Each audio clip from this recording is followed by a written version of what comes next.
Front దాకా. అంటే వాళ్ళు ఇన్ని రోజులు పలచగా చూసుకొని కొంచెం థిక్ అయినా థిక్ అనిపిస్తుంది, కొంచెం టైం పడుతుంది.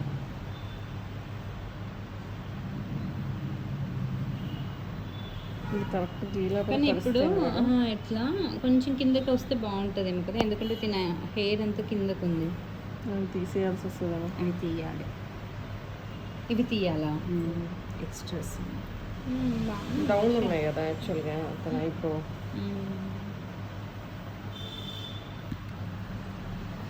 మామూలుగా అయితే కాజల్తో డ్రా చేస్తారా, పెన్తోనే డ్రా చేస్తారా? పెన్ అయితేనే మీకు నంబింగ్ క్రీమ్ వేస్తే పోకుండా మార్కర్, పర్మనెంట్ మార్కర్ ఉంటుంది. పర్మనెంట్ మార్కర్ వద్దులేండి, అది పోదు.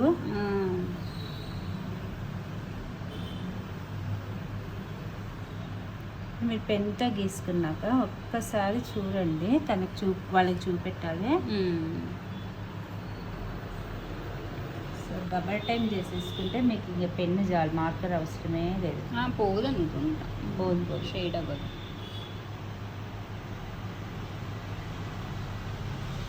సో ఈ తన ఐబ్రోస్ మనం ఇది చేస్తాం. మళ్ళీ ఒక్కసారి మ్యాపింగ్ చెక్ చేసుకోండి. మనం మెయిన్ మ్యాపింగ్ ఏం చెక్ చేసుకోవాలి, ఈ రెండు ఈక్వల్ ఉన్నాయా, ఇక్కడ ఈక్వల్ ఉంది, అది ఒక్కటి చెక్ చేసుకోండి. ఇప్పుడు ఇంకేం అవసరం లేదు. ఓకేనా? మళ్ళీ ఒక్కసారి చూడండి, అది ఓకే అయితే